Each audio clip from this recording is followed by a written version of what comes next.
Good afternoon, everyone. How are you, Section A? I hope everybody is doing good. So, for today's session, we will be discussing our first topic about risk management. Okay? So, a quick reminder then, please watch this video hanggang sa last part, no? Because I'll be giving you short quiz tomorrow. Okay? So, our learning objectives class that at the end of the session, the students must be able to define what is risk management. Number two, let's identify what are those different types of risk. Next slide. So, as you can see here, I have a photo or illustration. And can you tell something about this photo in your mind right now? I will give you 1 minute to think of what is something with this illustration.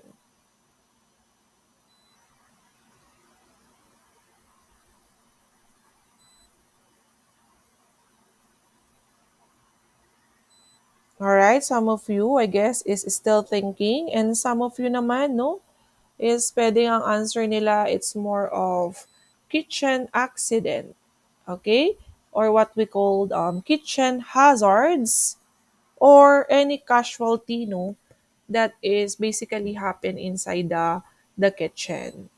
Okay? So, aside sa kitchen, pwede rin naman siyang mangyari sa bahay or on a certain places or areas. No? But our subject, we will be focused on those hazards, no? Inside the kitchen. So, what are those kitchen hazards class sa tingin ninyo ang usual or possible na mangyari during the um, food preparation? No? So normally, pwede tayong maka-encounter class ng wet or oily floors, no? Ano pa, yung mga obstructions on the floorings ng kitchen natin, unattended cooking, ano pa, sharp knives, hot stove tops, no? What else? Exposure to chemicals is also included. What else? Improper food handling. So, mga sample natin yan ng mga kitchen hazards. What else? Fires. Electric hazards. What else? Food poisoning. What else? Knife cuts. And so on and so forth. So, itong mga samples natin ng kitchen hazards, we cannot control this situation class, no? So, pwedeng mangyari, pwede din natin siyang makontrol by means of what we call risk management. Okay? So now we will identify what is risk management. In order to ensure the safety of the staff, no, service staff, and also to ensure the safety of our customers, no, what do we need to do as as a company or as a food service establishment? We need to identify the risk management. Okay, so when we say risk management, this is a systematic approach to identify or to assess and understand risk in order to guide further appropriate management decisions and actions. So why is it important, class, to study risk management, no? Lalo na in food preparation, no? Lalo na sa part ng ating mga kitchen staff. Because risk management helps the restaurant, or it can be the business, or it can be the individuals to prepare, the word prepare, for the response to potential threats. So it can help also, class, to protect against yung tinatawag na financial losses or pagkalugi, or yung tinatawag din, class, na reputational damage, syempre, to our customers, our connection to them. And also, why do we need to study is, of course, yung negative outcomes, no, na pwede nating ma-encounter. So, Risk management, it also avoid the what we call inefficiencies ng ating mga kitchen staff, no? And also it improves then on the positive side yung decision making ng ating kitchen staff. Okay? So ano yung mga decision making nila? In providing correct or exact basis for evaluating potential threats. Still remember, nagpa-activity ako sa inyo ng mga um, identified risk inside the kitchen. So yung mga yun, class, na nasa list na nasulat nyo 2 weeks ago is very important in the decision making of the kitchen staff. So magkakaroon sila ng basis on how they will assess that kind of risk in order to control that. Again, now we have the word to control. Ibig sabihin, we just need to maintain. Okay? We will do our best to practice the best way, no, na pwede nating ma-apply inside the kitchen, but it doesn't mean we can stop that kind of risk. Kasi sabi ko nga sa inyo, hindi natin to pwedeng all throughout 100% ma-monitor, no, yung mga risk na pwede nating ma-encounter sa kitchen kasi by accident, no, nangyayari talaga yan. Hindi natin kayang i-predict or ma-forecast, pero we need to ensure what will be the response, and that is the important thing in risk management. So purpose of risk management is to minimize the potential harm of a risk event by implementing strategies and actions to control and reduce risk. So, we have the types of risk na pwede nating makita sa loob ng kitchen. So, we have identified risk, we have potential risk, and also what we call the missing information. So, these three are the kinds or types of risk. Again, we have identified risk, potential risk, and missing information. So, pag sinabi daw, class, na identified risk, there is an adequate evidence. Okay?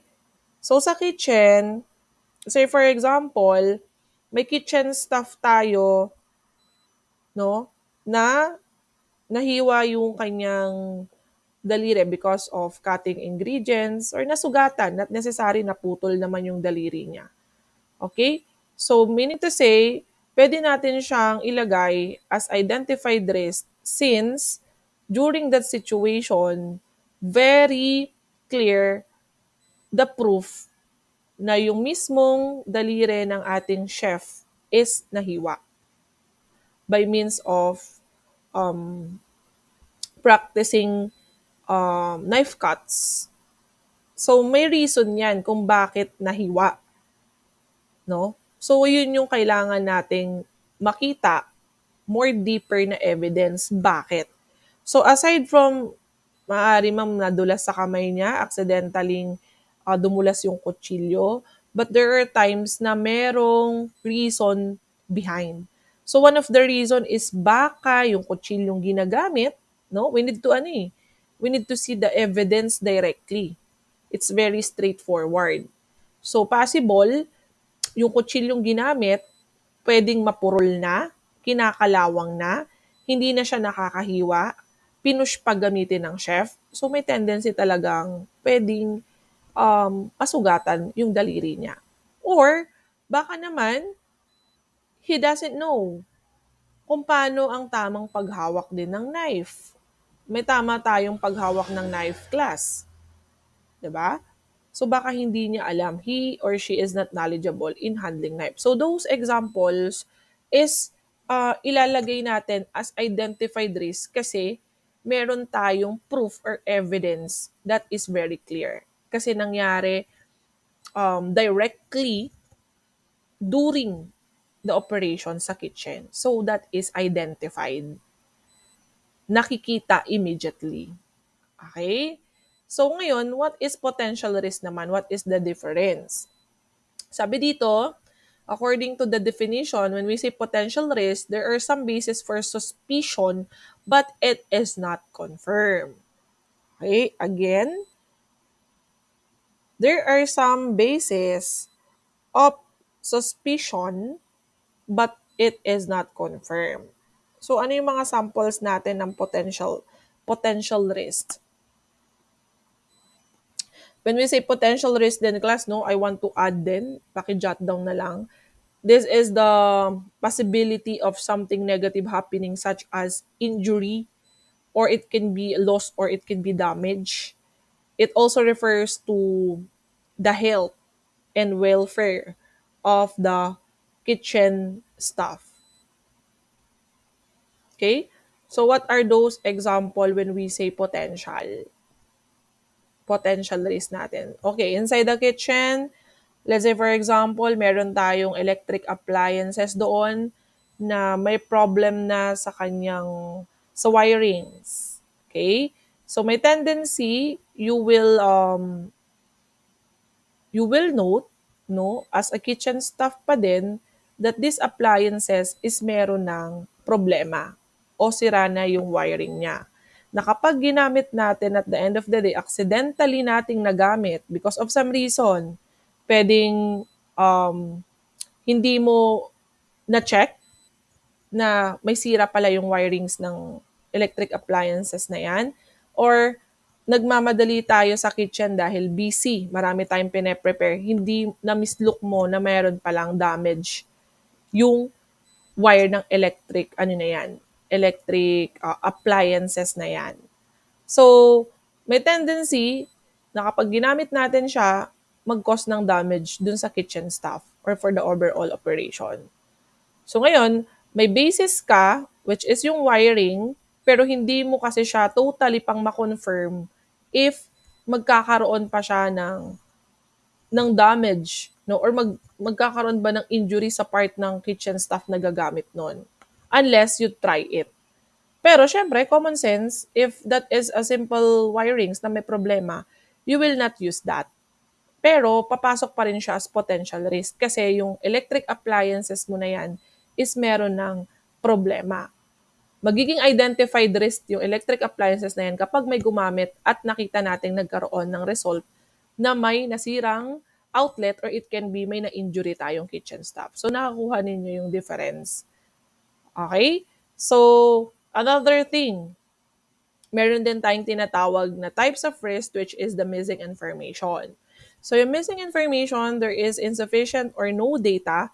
Usually, additional data or evidence must be collected using a risk management plan. So ito naman, no suspicion without adequate evidence or proof. Nakikita lang natin that itong klase ng risk na to is possible siyang mangyari, pero wala tayong assurance kung pwedeng ma-experience ni kitchen staff yung negative outcome or not. Because of insufficient data, walang nakasupport na document. Let's say for example, sa flooring, no, ng kitchen, may nakita kayong crack tiles doon. Okay? May crack tiles doon, pero wala pa tayong naisasubmit na report na nag-cause na ng accident yung maliit na crack na tile sa kitchen. Okay? So, nakukuha nyo yung point. So, what I mean, para bang pag wala kasing outcome, no? Pag hindi natin nakikita yung pwedeng kahinatnan ng isang situation, papasok siya sa missing information. Baka naman crack tiles lang yan, maliit lang naman, hindi naman siya ganong magkukos ng damage sa loob ng kitchen or hindi naman makaka-apekto for the overall operation. Minor, kumbaga. Okay? So, hindi natin siya pwedeng ilagay as one of the type ng risk kasi hindi supported ng ating evidence yung crack tiles na yan. Unless, yung crack tiles na yan is meron ng may mga kitchen staff na tayo na na-aksidente, or yung crack tiles na yan is nagbigay na sa atin ng negative outcome during the service operation. Okay? So next. Ayan. Parang nawala yung internet ko. Hindi, okay naman pala.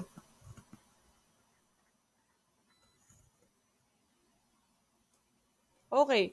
Next is risk management is an opportunity to, number one, to protect employee, avoid crisis, and enhance the knowledge about the product. So ito naman yung opportunity if we will maintain, no, to evaluate what are the risk factors or kitchen hazard or accident during the operation. So highest opportunity is we can save lives of our people inside the kitchen, and also we cannot encounter too much problem, no, smooth sailing lang yung ano natin, service, very effective and efficient. And at the same time, mas nagkakaroon tayo ng new ideas and concept in enhancing our products to be sold out or offered to our customer, kasi wala tayong masyadong pinoproblema within our working environment or surrounding sa kitchen. Okay? So, we have the key points here in good management threats. So number one is to be effective. It should be at the forefront of daily business and decision making. Okay? And number two, managers being aware of what could stop them achieving their objective. So focus tayo sa number one. So once we say class effective, it's something to do with in risk management context, no? To be productive at the same time. We can use that term. To be effective, we can use the word essential or mahalaga in Tagalog. Okay? Or we can say that to be effective is to be successful, okay, inside the kitchen. So in order to manage that, before the service operation begins, you need to check the daily operations. Say for example, uh, Monday, meron tayong report regarding kitchen accident. And then, effective by Tuesday, kailangan ma-monitor mo na yung kitchen accident na nangyari ng Monday, for example, wet floors, no, may nadulas na kitchen staff. We need to ensure the following day is hindi na siya mauulit. So that's what we call good management threats. Kasi pwede, sabi ko sa inyo, hindi nyo makokontrol yung mga situation sa kitchen, pero pwedeng mangyari, pwedeng hindi. Something like that eh. So if that happens, kailangan natin siyang i-manage na agad. So the decision making na pwede natin ditong as our course of action is before tayo mag-operate or bago tayo mag-open ng restaurant or bago si kitchen, mag-prepare ng food, no? Baka pwedeng may mag-check sa floorings natin if totally bang na-map, na-dry ba, natuyo ba, naglagay ba ng mga signage. So yun yung mga dapat nating ilagay sa report in order to manage the threats. Okay? Maaari kasi nung Monday, based on my example, kaya nangyari yon, may mga substandard practices na ginawa ang ibang kitchen staff. Always remember, kapag nag-map tayo ng floor, pagbasa ang floor, kailangan lagi may signage. Kasi sa kabisihan ng kitchen, sometimes hindi natin napapansin if yung nilalakaran ba or yung ginagalawan natin, no, is basa ba, kakamap lang ba, or what. Basta lakad lang ng lakad kasi busy nga ang kitchen. No? So we need to put signage and make sure na na-dry natin at wag mo nang padaanan sa tao. So it's part of decision making. Okay? So another thing that we need to consider is what we call managers being aware of what could stop them achieving their objectives. Ano ba yung mga natin? Sample natin ng mga risk, no? Balik tayo dun sa risk na pwedeng makakapag-stop. Sabi ko nga kanina sa number one, to be successful, sa success ng operation. Yung mga kitchen staff natin na not knowledgeable on what they are doing, number one yan. So if you will hire qualified applicants for food handling or about kitchen safety and sanitation, make sure that they know the SOP, no? Or the standard operating procedure once you prepare food. Knowledgeable ka din, hindi lang sa creativity mo to cook, hindi lang sa creativity mo na mag-garnish, hindi lang sa creativity mo na magaling ka maglagay ng lasa sa pagkain, but also yung safety precautions, you are familiar. 'Di ba natandaan nyo, nagbigay ako sa inyo ng mga logo or signs last week, no? Nagkaroon tayo ng random recitation kung familiar kayo. So, yun yung mga samples natin that if you are after with the food preparation sa kitchen, you must know first the safety precautions. Ito yung sinasabi natin dito. Kasi, kung hindi ka knowledgeable as a chef or culinarian, may tendency magkaroon ng problem, no? Ng damage for the overall operation kasi you are not into it. So ano pa yung pwede makapag-stop sa objective aside from the stuff? If the kitchen is not what do you call this one?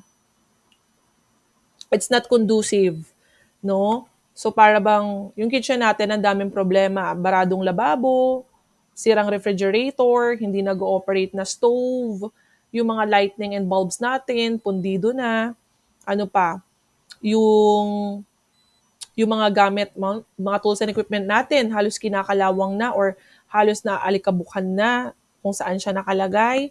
So, ano siya magkakaroon tayo ng problem at the end of the day kasi instead na smooth sailing yung operation natin, may kailangan ka pang gawin from time to time at ipaayos. Halimbawa yung sink. It takes time kasi para magpagawa. Hindi ka naman pwede mag-stop ng operation. 'Di ba? Kung ipapagawa mo siya during na meron tayo mga customers or during may duty yung mga kitchen staff, nakakaabala sa space, nakakaabala din sa mga trumatrabaho sa kitchen kasi may taong gumagawa din sa lababo. Okay, kahit ba sabihin mo maraming lababo sa loob ng kitchen, once may gumagawa doon, parang hindi rin tayo komportable, 'di ba? So, ayun yung mga ayun yung pwede nating makitang points, no? Para ma-stop yung ini-aim nating success sa restaurant. Okay? So ano pa aside from that? Ano pang pwedeng makapag-stop with the success in achieving the objectives and goals? Aside from the chef, aside from the structure of the kitchen, or sometimes wala namang problema sa structure ng kitchen, yung pagkaka-design lang. Ano yung design? Yung layout halimbawa. For example, yung mga countertops natin, sobrang layo sa sink or sa lababo. No? Yung countertops mo, naka-design siya, halimbawa, at least 5 meters, something like that, 5 to 10 meters, bago ka makarating sa lababo, or yung lababo mo nasa kabilang department pa, no? So, sometimes yung pagkaka-layout is hindi siya ganun ka-realistic. So, nagwo-waste tayo ng time, instead ng lababo, halos katabi lang ng countertops, umiikot pa tayo in some areas ng kitchen. Or sometimes, yung mga lagayan ng stocks natin. Yung lagayan ng stocks natin, pupunta ka pa all the time sa stock room to get the ingredient. Is sometimes, kailangan meron na tayong refrigerator nakatabi sa countertops natin para andun na lang lahat ng ingredients, no? Kaso hindi, naka-locate siya doon pa sa stock room, no? In order for you to complete the ingredients. Ano pa, even the outlets, yung mga saksakan, imbis na makakapag-blend ka na ng drinks, no? Makakapag-mix ka na ng drinks or shake doon sa countertops mo, pero lilipat ka pa ng ibang area kasi yung saksakan ng blender is andun sa malayo. Walang ibang outlet na malapit sa countertops mo. So, nag-waste ng time, nagkakaroon din siya ng distraction sa overall operation. Okay? So, ayan. I guess this is the last slide for our topic number 1. So, I'll be sending the topic number 2, the continuation of this topic. No? So, I want you to watch both recorded lesson since tomorrow, no? Ulitin ko lang ulit, magbibigay po ako ng quiz. Okay, thank you so much for listening today and God bless everyone.